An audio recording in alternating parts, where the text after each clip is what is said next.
The following program, Live and Learn, is made possible by Aging Partners. Find out more on their website. Hi everybody, welcome to Live and Learn. I'm Kim Hachia. Hey, today we're going to be talking about Matt Talbot Kitchen and Outreach, which is one of Lincoln's most important human service agencies. Stay tuned, it's a great story. I'm Doug Joshar, host for Live and Learn. With winter upon us, it's time to think about houseplants to replace that garden that you had all summer. And stay tuned for some valuable tips on which plants to select and how to care for them during the wintertime. Hello and welcome to Live and Learn. I'm your host, Jerry Renaud. Cooler weather is soon going to be upon us, and that means it's much more difficult to get outside, do your walking, do your biking and gardening and all of those kinds of things. But we want you to stay in shape inside this summer. We have some great exercises that we're going to show you today. Tracy Foreman, fitness instructor, is going to be here with us. You won't want to miss it. Don't go away. Hello, I'm Barb Tyler, and today I'll be talking with Jennifer Reeder from Deer Springs Winery. She's going to explain to us the different types of wine available at her winery and different vineyards around Nebraska. This and more on today's Live and Learn. Hi everybody, welcome to Live and Learn. My name's Kim Hachia. I want to give a big shout out and thanks to our friends at Aging Partners and LNK TV for producing the show today. It's a real pleasure to work with such professional people. My guest today is Alyn Sampson. She is the Executive Director of Matt Talbot Kitchen and Outreach. I know we've all probably seen lots of ads or people in front of the football games collecting things or heard about Matt Talbot Kitchen, but maybe we don't quite know what they do. So I'm excited that Alyn's here because we're going to talk about that. So welcome. Thank you. Thanks for inviting me. Thanks. I guess my first question is, who was Matt Talbot? He wasn't a Lincoln guy, right? There could be a Matt Talbot out there in Lincoln, but we were not named after him. Matt Talbot, he is on his way to becoming a saint currently. Wow. He was a young man in the late 1800s, early 1900s, found himself just a severe alcoholic by the time he was a teenager. And he lived in Ireland. And he lived in Ireland. He lived in Ireland, and he became sober in his early 20s and lived a life of poverty. He found a way to sobriety through faith, and he thought, okay, my mission is to help others who are struggling with addiction. To a lot of his practices are what we now see in AA. And so he devoted his life to continuing to live in poverty, helping people recover, stay sober. And when we were founded in '92, there was just this idea of who is a saint or who is someone that we can look up to that has really done the work and has helped others. And it was Ruth McKinstry and Mary Costello that came across Matt Talbot, and that is how our namesake was founded. And there are many agencies across the United States that also are named after Matt Talbot because it is such a great role model or icon that you really can come out of this and do good work. Mm-hmm. And so you talked about the founders, but they didn't found an addiction agency. They founded a soup kitchen. They essentially, it was a Right. soup kitchen that So served meals. So tell me about how the agency has grown and what maybe your core missions are now. Yes, we were definitely just a meal service provider. That was our mission, is just to help those who were experiencing homelessness find a meal to eat. We have since expanded and grown since that time. I think when you think about the causes of homelessness, what are the contributing factors, we really had to expand our services to address some of those underlying issues, one being addiction. So at this current time, our mission is to relieve hunger, overcome homelessness, address addiction, and provide outreach and advocacy.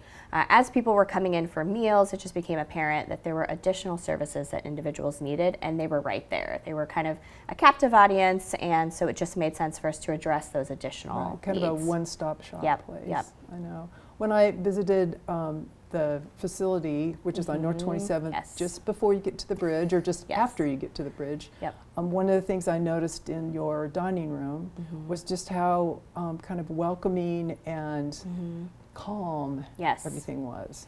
And which I just found Yeah.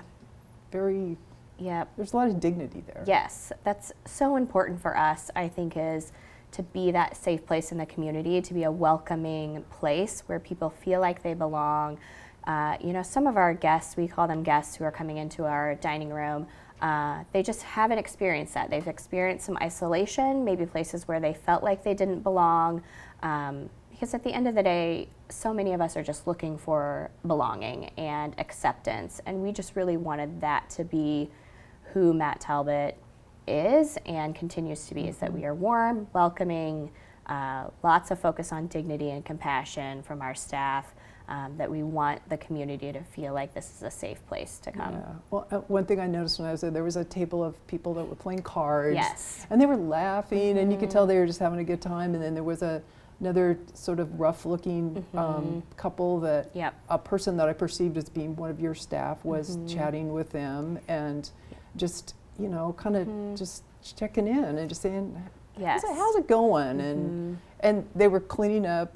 The kitchen people were cleaning Yep. up from lunch, and it just seemed like just a very lovely atmosphere. Although I know in the background you guys are probably just like dog paddling like crazy, right? Yeah, it continues to be extremely busy, but we keep that compassion, the dignity, empowerment, all of those values that we have at the forefront of what we do. And so even though sometimes our staff are overwhelmed and they do feel like they're kind of paddling, we make sure that we're always exhibiting those values with our guests, because I think that's how you make progress, how you make change, is when you feel connected, and when our guests feel connected to us. I think that you can just get so much accomplished.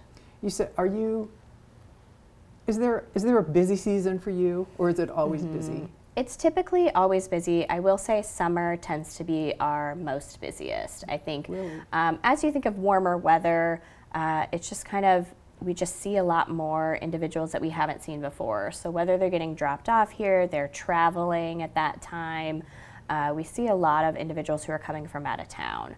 We're not necessarily a destination city, so it's not, if you are chronically homeless, people are going to California or somewhere where the weather is more consistently warm. But in the summer, I will say we see a lot of individuals who have traveled, and that tends to be our most busiest time, and a lot more families because school is out, and so that's kind of our peak time. So talk about some of the services that people will discover when they come to your facility. Yes, first and foremost, you can come and eat every day of the year. So we serve lunch and dinner 365 days a year, no questions asked. Everyone's welcome to receive a meal. Once you are in our facility, there are other items that you can receive, basic need items, hygiene items. You can also take showers there if you are experiencing homelessness. You can do laundry there, and then you can get attached or engaged in one of our other services. So if you are experiencing substance abuse, you can get a substance use evaluation, typically for free, which is kind of your ticket to get into treatment. If that's what you want to do, we will help transport you to treatment once you get accepted. Just to remove that transportation barrier, we can come and pick you up once you're done.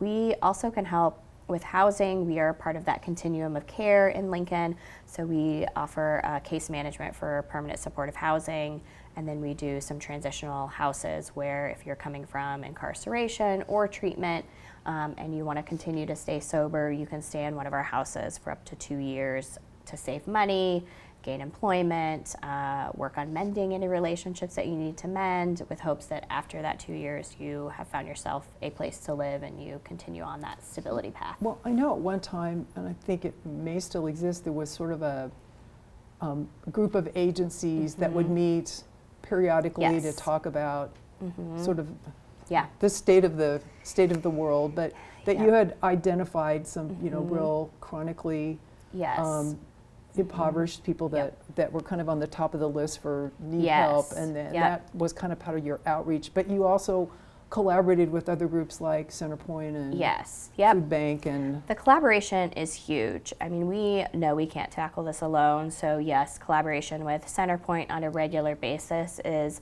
a big one for us. People City Mission, we refer a lot of folks and are in communication with them pretty regularly.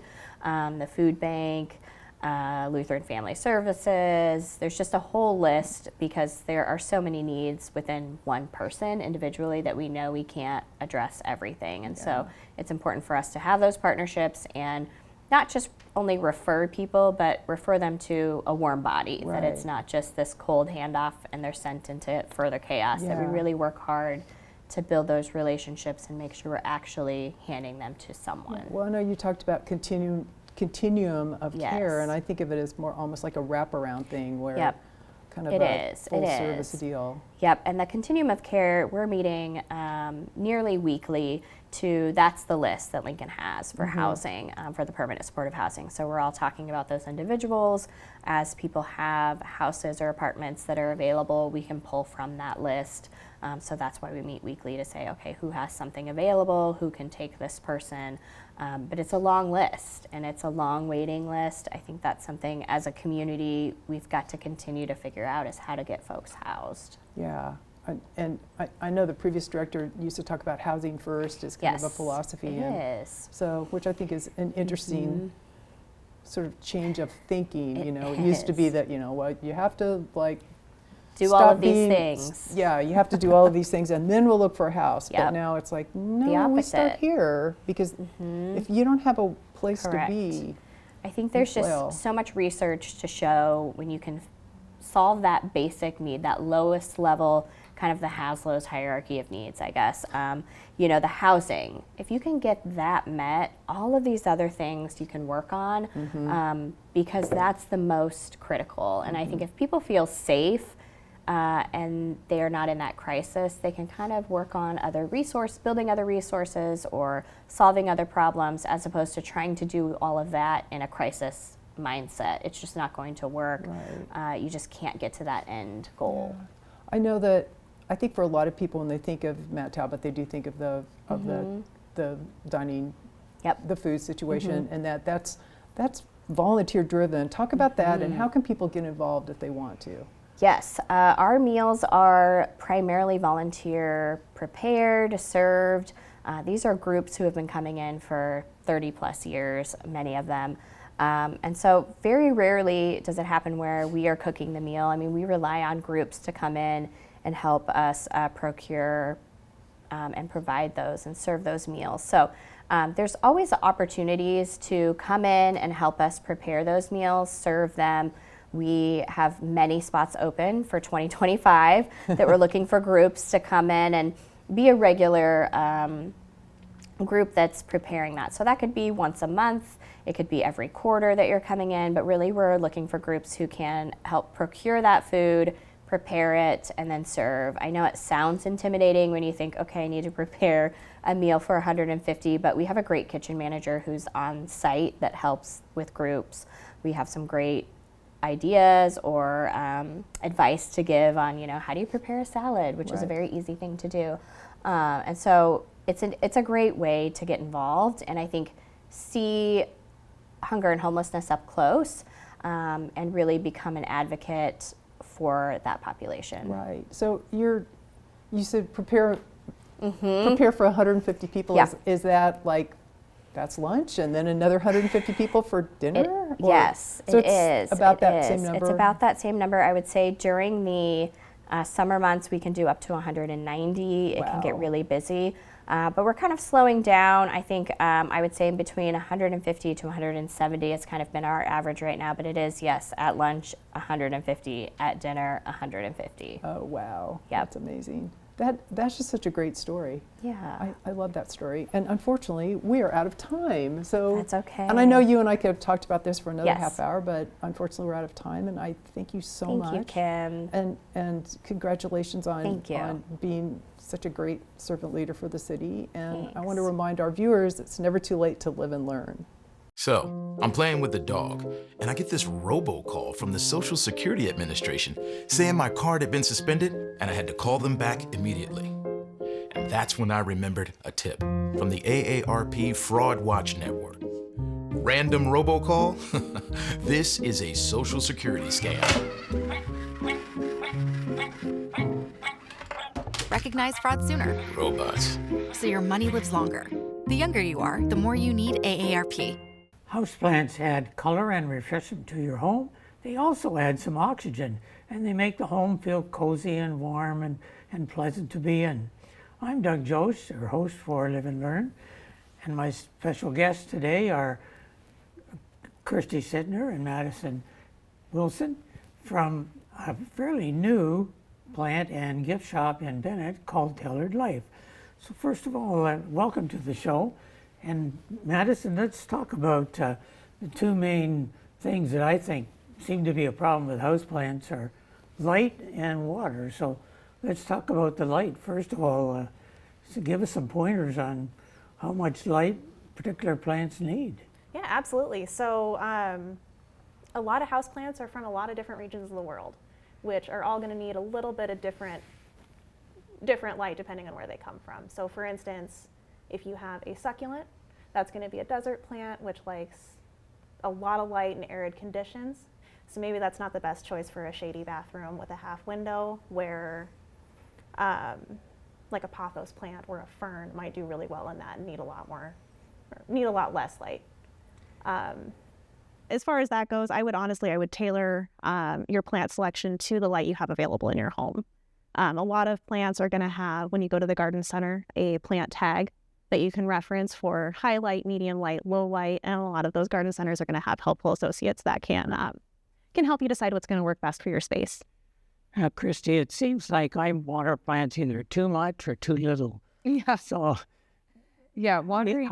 How do you decide? When people come in and they ask about why their plant isn't doing well or what's going on, it's usually the first question that we ask is, how much are you watering?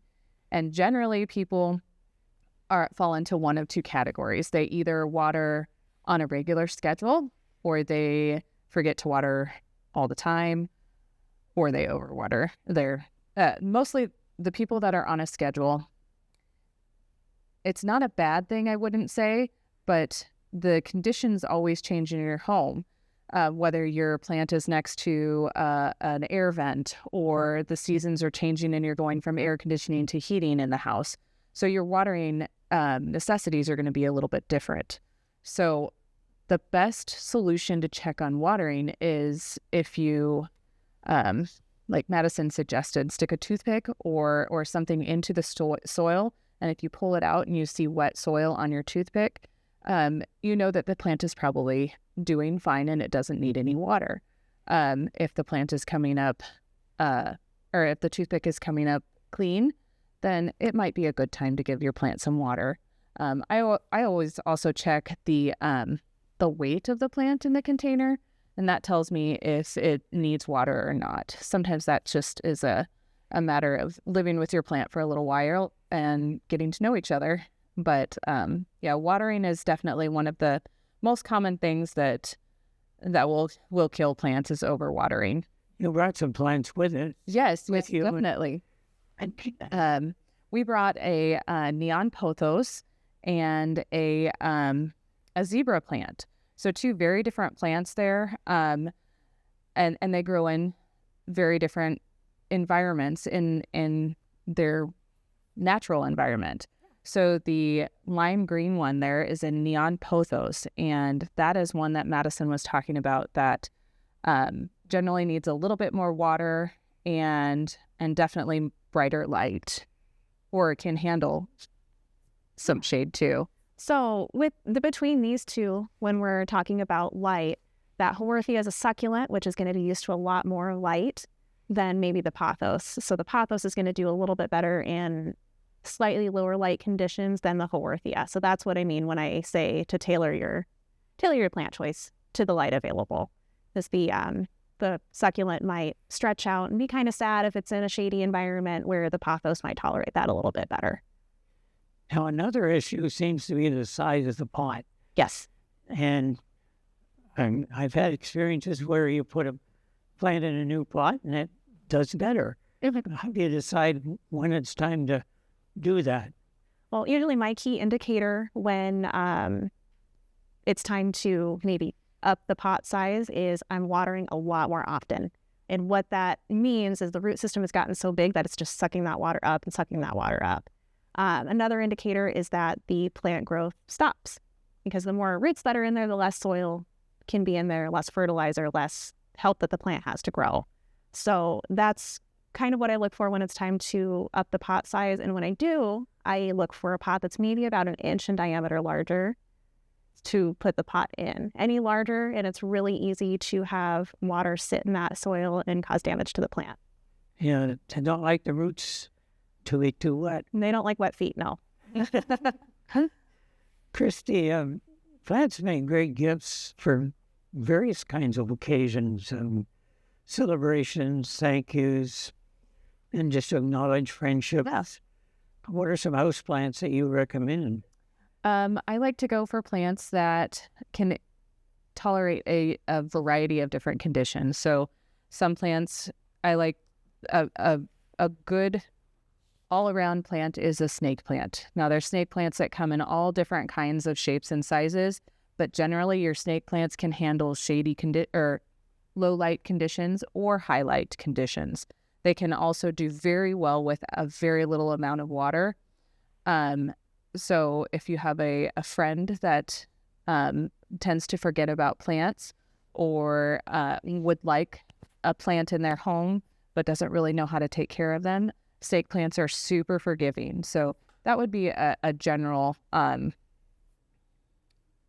plant choice that I would suggest on the first go around. But there's also other ones. There's ZZ plant, pothos. But I think in general, you just want to take into consideration where you think your friend or whoever you're purchasing for is going to place this plant, and then go from there as far as light conditions, soil conditions, pot, those kinds of things.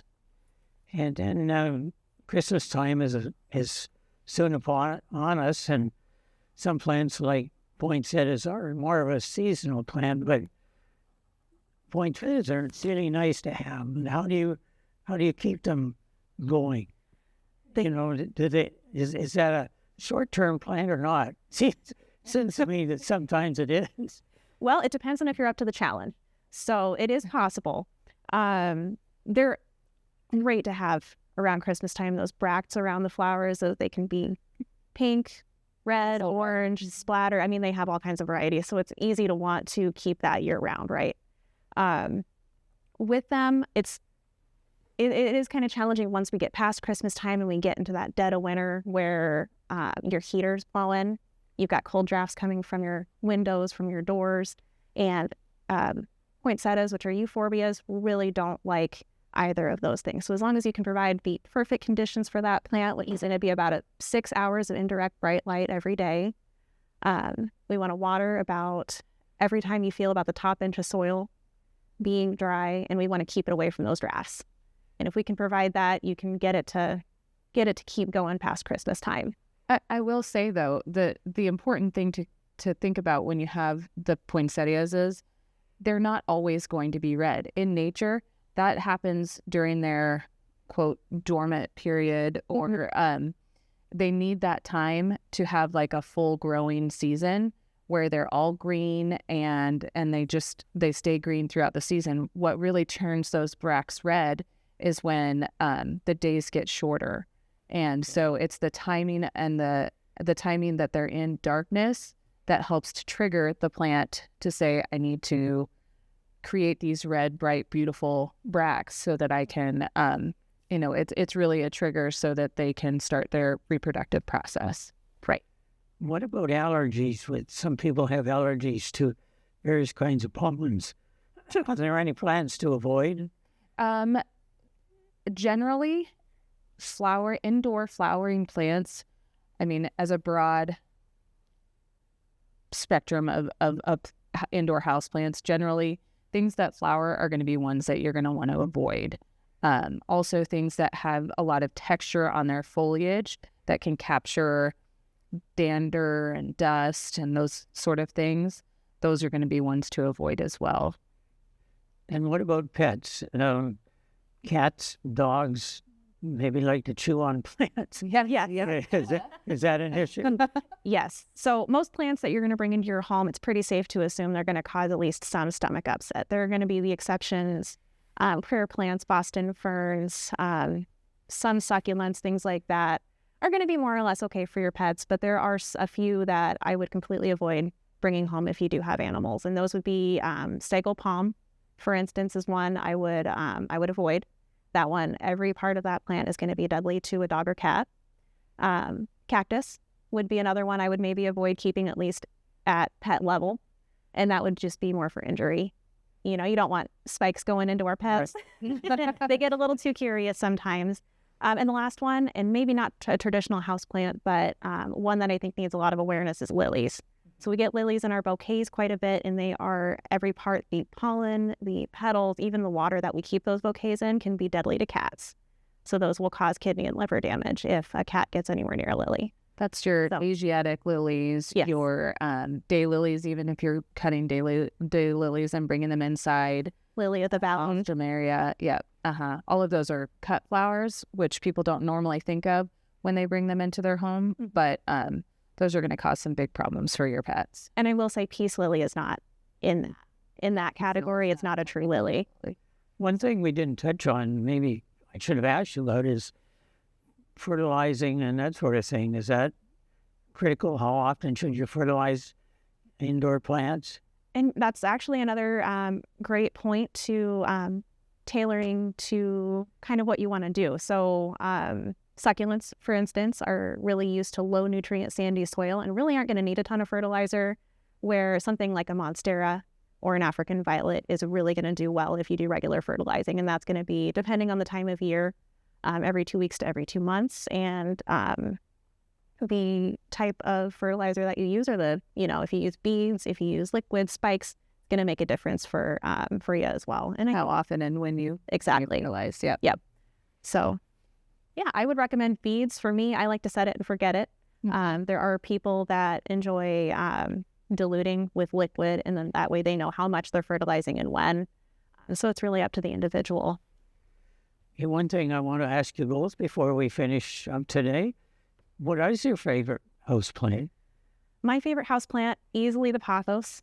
You can see there are multiple varieties. The one that I brought today is a Cebu blue pothos. There are neon pothos, jade pothos, pearls and jade, neon queen. There are just so many varieties, and then they're so easy to propagate and give to friends. So that is my top pick. Christy, how about you? And mine is a little trickier. I like the string of pearls. I love how dainty it is, and I am one of those waterers that forgets to water pretty frequently. So it handles that really well. Most of the time when people have questions about the string of pearls, it's because they're overwatering. So it is classified as a succulent. So it's one of those things where it's by nature, it holds on to water. So neither of these are flowering plants, but mainly for the vegetation. They do. All plants flower at some point, but they're not a showy flower that is put out there to bring into your home so that it actually flowers. They'll flower at some point because that's how they reproduce. But if I remember right, string of pearls, when they flower, it smells like clove. Oh, so yeah. it is kind of fun. It's like I have a very dandelion-like flower. Yeah, it's very poofy. Yes, poofy is a good word. Well, I want to thank you both for being with us today and giving and sharing with these tips, and hopefully people will feel comfortable as winter comes along now and they think about indoor plants as opposed to the outdoor plants. So they really add a lot to your home and give you, especially during the winter months, give you some life inside your home. It's nice to have something to do as well. Remember, It's never too late to live and learn, and how to take care of your indoor houseplants during the winter time. My kid has been asking for this hot new gaming thing, and I was like, okay, he had a birthday coming up anyway. So I finally find the video game online, in stock. Thing is, it was from this shoddy website full of typos. That's when I remembered a tip I got from the AARP Fraud Watch Network. Bogus website, this is a shopping scam. Got us matching t-shirts instead. Recognize fraud sooner. He loves his. So your money lives longer. The younger you are, the more you need AARP. Hello everyone, and welcome to Live and Learn. I am your host, Jerry Renaud. We have a bit of a different kind of a segment today, but I think it's one that is very important. We are into fall. We're looking at cooler weather. Won't be too long before maybe we even have some snow or some ice on the ground, and it's much more difficult to get outside. But even if you do have to stay inside, don't just sit and snuggle up on the couch and watch a little TV. There needs to be some form of movement exercise in your life. We want to show you today how you can do that just by sitting in your house, sitting in a chair, or just some simple standing exercises. We have a fabulous guest. It's an old friend of the show. It is Tracy Foreman, who is a personal fitness instructor. Yeah. Is that a good way to call you these days? That's a good thing to call me. Good. Welcome to the show. Thank you Now, very we're much. going to, towards the end of the show, we're going to do a demonstration of some things that you can do just sitting in a chair, just simple things standing, sometimes even just standing in front of your sink as you're doing the dishes, simple things that you can do. There are some really important reasons as to why you should do this, and I know you and I have had these conversations before. And so let's talk about a few of these, about what inactivity can do problem-wise for your health. And one of those is making sure you get your heart rate up a bit, and that's important. Getting your heart rate up is important. As we know, when you're sitting around doing nothing, then your body likes to store more fat. And Yes. so weight loss or keeping your weight down is important. And so getting your heart rate up is a part of that process of burning fat. So even if you could do 10 to 15 minutes a day, any little bit does help. It also helps to improve other areas of your body and can lower those numbers that you take into the doctor. That's your cholesterol and your heart rate and your certainly your blood pressure. Your blood pressure and all those numbers that really do count. Yeah, so great. Makes a difference. Okay, well, we'll give a couple of those to show people how they can at least do that a little bit. A big one is relieving stress. Well, most of us know that stress is often self-created in the way we think. Right. But one of the best things you can do to relieve stress is to breathe. And so we'll demonstrate some of that today, and breathing from the lower abdomen up into the chest and then through your nose, and exhaling through your nose really does help to relieve stress. So starting your day with deep breathing can really help. Yeah, and I don't think sometimes people realize how stress can really create some health issues for you. It can cause problems with your heart, digestion, with your, well, regularity. We know that. We know that it can also cause headaches and other health problems. So dealing with it is the best way. Right. Just jump in.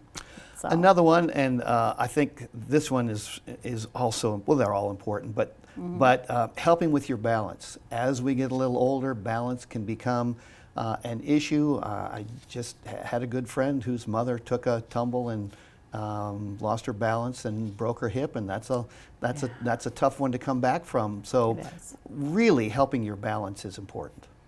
Well, and as we get older, our balance systems change, and our balance systems are our eyes, our feet, and our inner ear. And so hearing changes, vision changes, and a lot of times our stride changes and our feet change. So all those things are affected, and working out can help you to improve those, especially in a type of exercise that helps to improve your balance. So we'll kind of demonstrate some of those things, but every day we need to work on that a little bit. If it's just standing on one leg when you're doing the dishes, make sure the countertop is close by, or brushing your teeth on one foot. So when you're switching back and forth, so lots of things you can do to improve balance. Yeah, I had foot surgery, and I got really good at doing the exercises while I was brushing my teeth. It just Very good. It just sort of became this habit. And that's committing to exercise there. Yes. Yes. Flexibility is another one. As we all get a little older, we're just not quite as flexible. Anybody out there who is a golfer understands that process of why it's so important. But there are some simple things you can do to help your flexibility.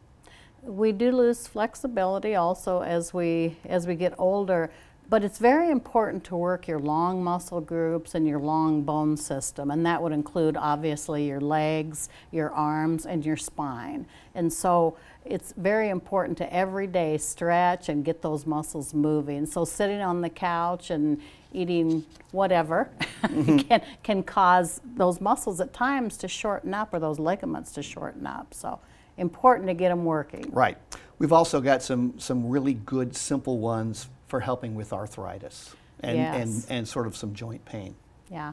And arthritis typically lands in the symmetrical joints, and so it's important to keep those joints lubricated, and that's what movement does for us. It helps us to move more easily. So we'll kind of get into a little bit of that too. And so if it's also a familial thing, arthritis. So if you have parents who had arthritis, then you may have it too, but it can just be from repetitive movement throughout your life and your job, or sitting a lot can cause arthritis. Right. So, And let's not forget about the mental part of exercise. It really does help in terms of your mental acuity.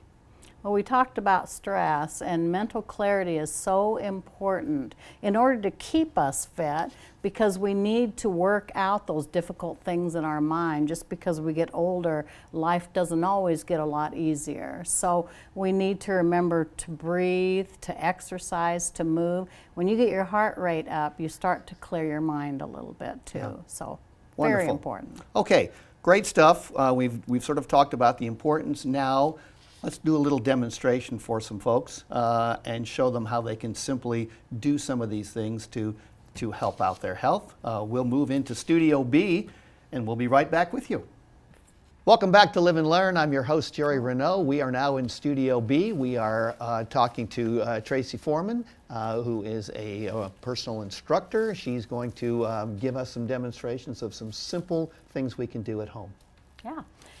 Usually we'll have a paper plate and a plastic bag at home, so if you have one of those handy and you're going to do a workout, grab those. That can help us to achieve all of the points that we talked about. But let's begin, always important to begin with the breath. So start from the lower abdomen, inhale through your nose, up through the chest, and exhale through your nose. So if you can do 2 or 3 of those breaths, and then we can start moving right into the other areas. Let's do one more breath and take us into some joint work here. We talked about arthritis and how important it is to work into those joints. So we'll open and close our hands, and then palms up. And then, of course, the symmetrical joints include the wrists. So in and out, just circling, doing whatever you want to move those wrists. You might even hear a little bit of popping. Okay, and let's go into the shoulder area, just rolling back. Rolling, rolling. Always important to have at least a 5-minute warm-up before you start any kind of exercise. And then just bringing your arms down at your sides and raising the knees, working into the hip joints, across into the flexor. And then let's go ahead and extend the lower part of the leg, working into that knee joint. So bringing your foot off of the floor and just pushing out, and then we'll do it on the other side. Harder when you have long legs, isn't it? 2, 3, 4. We're using a nice solid chair, and that's good. Let's go ahead and grab our plate, and we're going to work on some flexibility moves here. So push forward and lift that plate and bring it back. Next time you push forward, take it in the other hand and bring it back. Forward and back. Forward and back. Now we're just doing a few of these, but you'll want to do several more. Bring it up and over and down. Now I'll have you turn your head when you pull the plate down.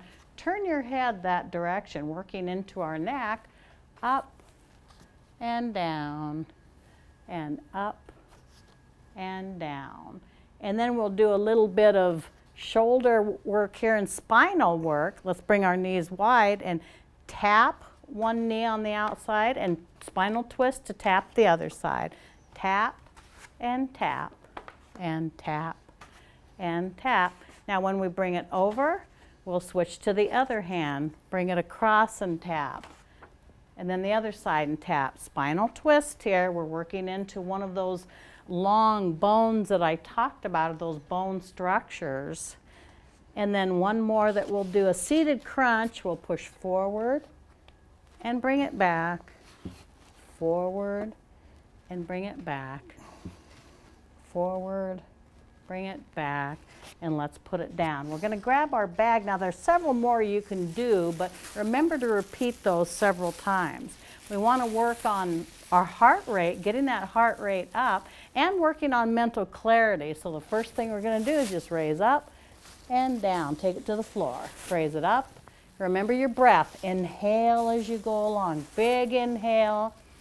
And then you can whoosh that breath right out of your mouth if you want to. And down. Now let's take it side to side. Side to side. Working on that shoulder again, a little bit on the spine. Can you feel those side muscles working a little bit, Jerry? I can. Okay. I feel it in my arm. In your arm. Let's switch hands now. Important to do both sides, not just one. Now, if you have limitations like a shoulder issue or you have problems with one of your arms or legs, then just try to do it as much as you can on the other side. And now we're just going to pull it up overhead like you're going to put a scarf on, and then down. Up and over. So this is range of motion. We need to work on range of motion. So bring it down and back and down and back. Now we're going to work on the tossing of the bag up in the air. And these bags are great. You can get them at any grocery store. Throw it up and catch it with the other hand. There you go. So see, there's extra movement involved in this because you may drop it on the floor.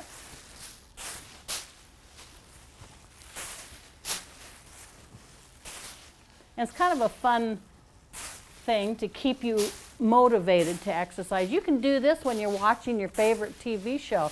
You could keep this going for 20 minutes, a half an hour, if you wanted to. Now we'll work on reflex. So quick grab, nice solid grab, quick grab, solid grab, solid grab, solid grab. And now we're going to work on brain stuff and a little bit of mental clarity here. So bring it to one hand, pull it out. We're also stretching into our shoulders, into our upper back muscles. Back.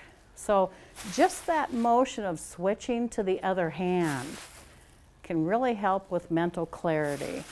Just nice breath moving with that body movement. And now let's take it down to the side. Bring it up and over and down. Up and over and down. Up and down. And up and down. Try to do at least 10 of those, and then we'll go to the reaching of the foot, to the foot, I should say, not of the foot, to the foot. That's a tough one. Yeah, that is a problem. You don't have to touch your foot. You have much longer legs than I do, Jerry. So, touch. But it's the simple act of raising that leg up. All right, now we're going to go to These are great. We're out of time. Oh, sorry. We're out of time. We're out of time. completely? Yes, out of time completely. Thank you so much for stopping by. We appreciate it always. Come back and see us again, and we'll do some more of this. Thank you. I will. Be wonderful. Thank and you. Thanks to all of you for tuning in. Remember, stay safe, stay healthy, and remember, it's never too late to live and learn. I was doing some shopping and got a pop-up on my laptop. Computer had a virus. So I called the number on the page, and the guy on the phone wants to take control of my screen to sort it out. Then I remember a tip I got from the AARP Fraud Watch Network. Control my screen. This is a tech support scam. Thankfully, my order still went through. Recognize fraud sooner so your money lives longer. The younger you are, the more you need AARP. Nebraska wineries are the place to be, especially on a weekend evening. Not only are local wines offered, but often musical entertainment as well. I'm Barb Tyler, and today I'm going to be talking with Jennifer Reeder, who is the manager of Deer Springs Winery, to learn more about vineyards in Nebraska. So I've been looking forward to this interview for a long time because I went to an event there not that long ago with over 700 people. And I just couldn't believe the crowds. I go there, I go out quite a bit, but 700 people was quite a bit for that night. So tell us a little bit about yourself and how you got into the vineyard business. Oh, okay. Well, we've been, we opened in 2007, so this is our 17th year as a winery and a vineyard. And the original plan was to start off with just planting a vineyard and growing grapes, and this was in about 2001. My family all decided that would be a thing to do out on some of our farmland. So we started that way and planted 3 acres of grapes, and I just kind of started making wine from our grapes as a hobby, and it was one of those hobbies that kind of get crazily out of control. And things just sort of seemed to line up with the property and buildings we had available, and the trend in Nebraska was that wineries were becoming kind of a popular thing. And quite a few opened up around the same time we did. So everything was just falling into place in a very nice manner for us to open up our own winery and tasting room. So did you have an agricultural background? Are you from No, Nebraska? Not at all. I was born in San Diego, California, and moved to Nebraska to go to college back in 1980, I don't know, Good one or college. something. Yeah, and that's where I met my husband John, was at a UNL football game actually. But no, my original career was in healthcare. So it was a complete change for me to go into the vineyard and wine business. Well, I know I moved up to Lincoln about over 30 years ago, and I didn't know anything. I hadn't ever heard of a vineyard until then. So it's kind of a thing that's just kind of taken off, hasn't it? Yeah. How many? What's the average size? You said you have 3 acres, but what's the average size for a successful? Well, it depends on the operation and the goals. For wineries, you know, it's kind of a double business because you have the winery operations as well as the vineyard. So that's running 2 different operations, which is quite a lot. So I would say probably most of the wineries have, I would say, average 5 acres to 7 acres. Ours is a little on the smaller side. And then there are also commercial vineyards around that don't make wine or produce wine. They grow the grapes that then they sell to the wineries. And those are larger, generally between 7 to 20 acres perhaps. I have here that it's a whole industry out there. So Yes. is there an organization that you all belong to for support, or Yes. can you tell us about that? So the Nebraska Winery and Grape Growers Association is our professional organization, and it's open to people who have wineries, vineyards, or tasting rooms. We can all belong to the association, and we get all kinds of representation through that, and organizational management and events planning and that's good. Yeah, That's good. lobbying and all the things that are important for our business are run through that organization. So would you say the vineyards are I should say the wineries are fairly new, because there was prohibition and all that. So Right. so when did it really take off? Then after the war? World Oh War? yeah, I think probably the 1980s was when. that's- yeah, the That's right before I moved here then. Okay, yeah, the Farm Winery Act was passed, and I'm not exactly sure, I can't remember the exact year, but that made it possible for people to grow grapes and produce wine on site and sell their wine. Okay. So it was a huge benefit. So your bottles and all that, do you buy those locally, or do you have to send those in for somewhere? I know when I've been out there, do you reuse the bottles if possible? We cannot reuse the cannot use- bottles. okay. Yeah, we can't do Okay. that. So I was good to take mine home. Yes, Okay. yeah, Okay. yeah. We have lots of people that like to collect our used bottles, though, amateur winemakers and for crafting purposes and things like that. So we do try to find some uses for them. So I know entertainment's a big thing out Yes. there. So do you have your own little black book, or do the musicians call you to play out there? How does that work? Well, kind of both. Over the years, we've got some musicians that are pretty established with us that we schedule year after year because they're just great to work with. They play the kind of music that our customers enjoy, and so we just continually work with them, and we have a good arrangement with them. And occasionally a new artist or musician or band will contact us, and they'll have a style of music that we feel like would fit well, and so we'll give them a try too and see how that goes. So do you mostly cater to people my age, or do you have some events that cater more? I don't know if there's hip hop out there is what I'm getting at. No. Well, it's interesting if you look at demographics. You know, all the demographic information that we can collect. You are our demographic. I am my demographic. So it's women between the ages of, I believe it's 35 and 65 Mm-hmm. tend to be most of our customer base. So I know it's a minimal cover charge. Right. And I remember the days when you didn't have a cover charge, but Yes. that's because of the cost of the bands going up? Yeah, that, and also just the operating costs, the staffing, and for us to have enough staff on site to run operations smoothly and everything else, and to cover the cost of the entertainment as well. Well, I think the max I ever paid was 10, but usually it's 5, as I Right, recall. that seems to be about, Yes, that's a very good deal. standard. Yeah. So, if you're a beer drinker, and you not particularly like wine, so what do you do for those people that are beer drinkers? Do you have to have a different license, or Yeah, so for us at our winery, we have a Class C, or I mean a farm winery license. Okay. A K license. So we're not allowed to have any other alcohol on site other than the wines that we produce at our winery. There are different liquor license options that people can pursue, and some of the other wineries do. We just haven't done it yet because it's not cost effective for us, and I don't really feel like there's that much of a demand in our customer base yet to do that. So it's kind of something we monitor, and it's not off the table, but yeah, but our liquor license does not allow us to have any other. But you can still come out, and you're not sure. So you offer some food choices. Yes.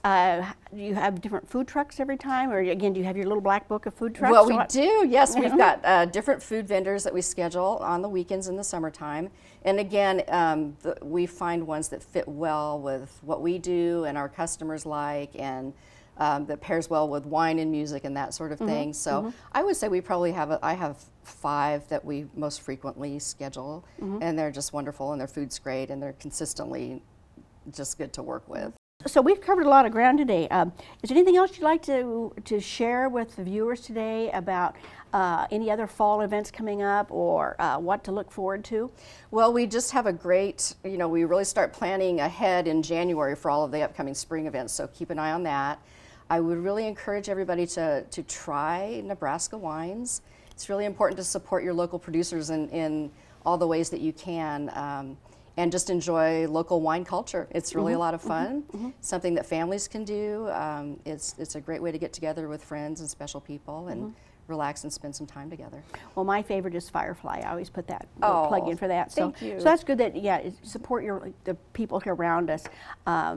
Deer Springs is great, but there's how many others would you say right within the maybe 30-mile area? I would think there's probably about 5. So we do a get good people, choice. People who plan like a little wine tour day or a weekend where they'll visit, 3 good. to 5 different wineries that are kind of within driving distance of each other, and that's a lot of fun too. Have you ever been on the Passport program? Yeah, well, we participate in it, yes. Okay, good. Well, thank you for stopping by today to talk about wine here in Nebraska and different vineyards and options, and where people can go to just enjoy a lovely evening under the stars for very little cost. And to the audience, thank you so much for tuning in today to learn more about the vineyards in Nebraska and the wine business. And remember, it's never too late to live and learn.